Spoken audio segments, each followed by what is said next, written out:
ये है heart of Delhi. तो आज हम आए हैं हुमायूं टॉम और यहाँ पे आके हम देखेंगे मुगलों का सच। क्या सच में मुगलों की कहानी ऐसी ही थी या सब झूठ बोलते हैं? नमस्ते दोस्तों, welcome back to Bhavesh on YouTube. आज हम पहुंच चुके हैं दिल्ली के एक ऐसे हिस्ट्रिकल मोमेंट पर जिसे देखकर आपको ताजमहल की याद आ जाएगी। जी हाँ, मैं बात कर रहा हूँ हुमायूं टॉम की।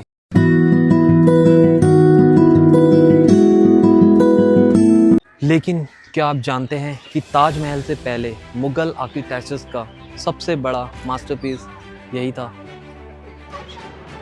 और इसी मूवमेंट ने बाद में ताजमहल के डिज़ाइन को इंस्पायर किया। ये यूनेस्को वर्ल्ड हेरिटेज साइट है जो कि 1570 के आसपास बनाया गया था। तो आज के ब्लॉग में हम जानेंगे इसका हिस्ट्रिकल हिडन फैक्ट्स, आर्किटेक्चर्स और कुछ ऐसी बातें जो शायद पहले आपने कभी नहीं सुनी होगी। वीडियो को एंड तक ज़रूर देखना, क्योंकि लास्ट में मैं बताने वाला हूँ आप लोगों को इसका एक ऐसा फैक्ट जो कि इस जगह को और भी ज़्यादा स्पेशल बना देता है। जैसे ही आप एंट्रेंस से अंदर आते हो, सबसे पहले जो चीज़ नोटिस होती है वो होता है यहाँ का मैसिव गार्डन। देखिए दोस्तों, हर तरफ ग्रीनरी, बड़े बड़े पैथवेज और एक रॉयल फीलिंग। आज भी यहाँ आकर ऐसा लगता है जैसे 450 साल पहले हम मुग़ल एरिया में आ गए हों। ये गार्डन चार बाग स्टाइल में डिज़ाइन किया गया था। चार बाग का मतलब होता है 4 हिस्सों में डिवाइडेड ये गार्डन, जो पर्शियन आर्किटेक्चर्स का एक फेमस कॉन्सेप्ट था। हुमायूं टॉम भारत का पहला बड़ा गार्डन टॉम माना जाता है। हिस्ट्री से लेकर पुरानी यादों तक जाने वाला ये आर्किटेक्चर जो आप देखोगे हमारे इस ब्लॉग में। वाह दोस्तों, अब सामने नज़र आया है हुमायूं का मकबरा। सच बताऊं तो फर्स्ट लुक में ही यह प्लेस किसी रॉयल प्लेस से कम नहीं लगता। रेड सैंडस्टोन और वाइट मार्बल का आर्किटेक्चर देखकर ही समझ में आता है मुग़ल आर्किटेक्चर्स कितना एडवांस था। इसकी हाइट लगभग 42 मीटर से ज़्यादा है, और उस ज़माने में इतनी ग्रैंड बिल्डिंग बनाना अपने आप में एक इंजीनियरिंग माइकल था। और एक इंटरेस्टिंग फैक्ट, इस मोमेंट को हुमायूं की बेगम बेगा बेगम ने उनकी याद में बनाया था।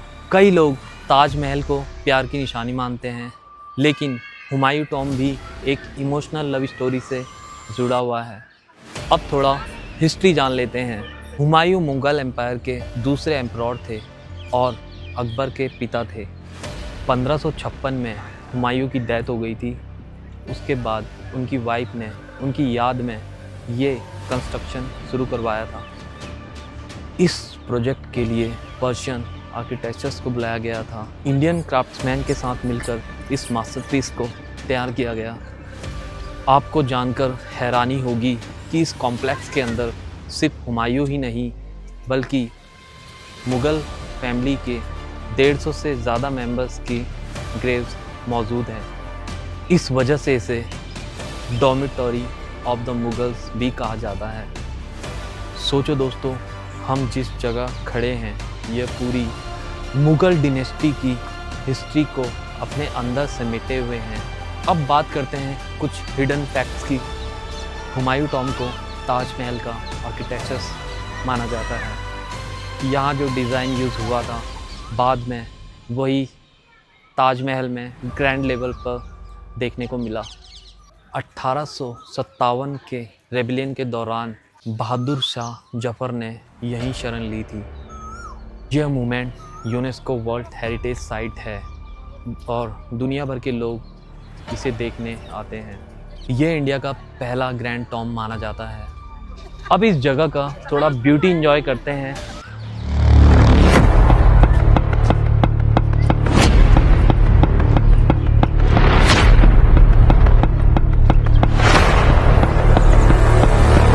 सच कहूँ तो दिल्ली की सबसे अच्छी फ़ोटोग्राफी एंड वीडियोग्राफी के लिए सबसे बेस्ट प्लेस और सबसे पुराना हिस्ट्रिकल प्लेस माना जाता है, जो कि आप लोग देख रहे हो हमारे इस ब्लॉग में। और please visit in this place, बहुत ही प्यारा प्लेस है। और जैसे कि आप लोग जानते हैं कि मैं इंडियाज़ के ऐसे ब्लॉग बनाते रहता हूँ दिल्ली में अधिकतर, जो कि हमारे इंडिया के हिस्ट्री से रिलेटेड होते हैं। सो आप देख सकते हो कि इस ब्लॉग में मैं आप लोगों को दिखाऊंगा कितना शानदार लग रहा है। ऊपर लोग खड़े होकर एंजॉय कर रहे हैं और जो कि ये बहुत पुराना आर्किटेक्चर्स है जो आप लोग देख रहे हो। और लिटरली बताऊं तो भाई मुझे लगा था कि मैंने ये एरिया मिस कर दिया, बिकॉज जहाँ मैं आप लोगों को फर्स्ट में ब्लॉग दिखा रहा था तो मुझे लगा सिर्फ वही एरिया है। मुझे बिल्कुल भी आइडिया नहीं था कि इससे बड़ा भी और प्लेस है और इसके ऊपर जाने का भी वे है और इससे आगे भी आते हैं। तो मुझे लगा था उतना ही एरिया होगा, उससे आगे कोई एरिया नहीं है। सो जब मैंने लोगों को देखा आते हुए तो मैंने सोचा कि यार मैंने बहुत बड़ा प्लेस मिस कर दिया। तो दोस्तों ये हिडन प्लेस ये लास्ट में है और मैं यहाँ पे आया हूँ। चलो चलते चलते मैं इस जगह भी आ ही गया हूँ और आप लोगों को ये चीज़ मिस नहीं करवाई और आप लोग देख सकते हो हमारे इस ब्लॉग में।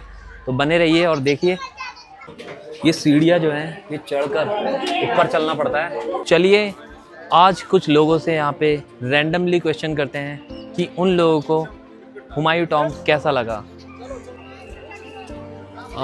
हेलो भैया, कैसे हो आप सब? हेलो भाई, बस बढ़िया बढ़िया। तो यार मैं आप लोगों से कुछ रैंडम क्वेश्चन पूछना चाहता हूँ, तो पूछूं?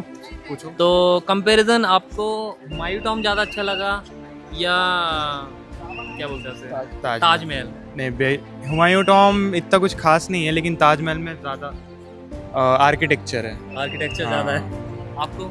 ये एक पुराना आर्किटेक्चर है कंपेयर विद ताजमहल। ताजमहल एक अपग्रेडेड वर्जन था इसका ही, क्योंकि इन्हीं की पीढ़ी ने लेगेसी आगे कंटिन्यू करके शाहजहां ने जो ताजमहल बनाया था। सो या of course Taj Mahal is better than this in terms of design, but ये भी इसका एक अलग स्टेज है, इसका एक अलग लेवल है। सब अपनी जगह पे सही है। सो बट यार माना जाता है कि स्टार्टिंग में तो ये माना गया था इस स्ट्रक्चर्स को देख के, बाद में ताजमहल बनाया गया था। ऑफ कोर्स इंस्पायर तो आर्किटेक्चर सेम है। सारा मुगल का आर्किटेक्चर ऐसे ही है, जो मतलब गुम्बद वगैरह और टॉम्ब टाइप सब ऐसे ही है।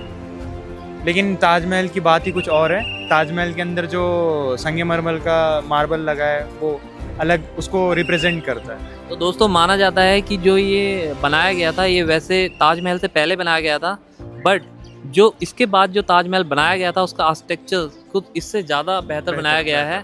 तो इसलिए लोगों को ज़्यादा ताजमहल पसंद है। तो आप लोगों की राय क्या है, प्लीज़ कमेंट करके ज़रूर बताना। दोस्तों हुमायूं टॉम्ब सिर्फ एक मकबरा नहीं है, ये मुग़ल हिस्ट्री, आर्किटेक्चर्स और एक इमोशनल लव स्टोरी का सिंबल है। अगर आप दिल्ली में रहते हो या दिल्ली घूमने आ रहे हो तो इस प्लेस को अपनी बकेट लिस्ट में संभाल कर रखना। मुझे कमेंट करके बताइए कि आपको हुमायूं टॉम्ब ज़्यादा पसंद आया या फिर ताजमहल। अगर वीडियो पसंद आई हो तो लाइक करना, शेयर करना और भाविश ऑन यूट्यूब को सब्सक्राइब जरूर करना। बिकॉज देखो दोस्तों बहुत मेहनत लगती है फुल ब्लॉग बनाने में, पूरा दिन ख़राब होता है, पूरा दिन लगता है। मैं हूँ भाविश और मिलता हूँ आपसे नेक्स्ट अमेजिंग ब्लॉग में। तब तक के लिए जय हिंद, जय भारत।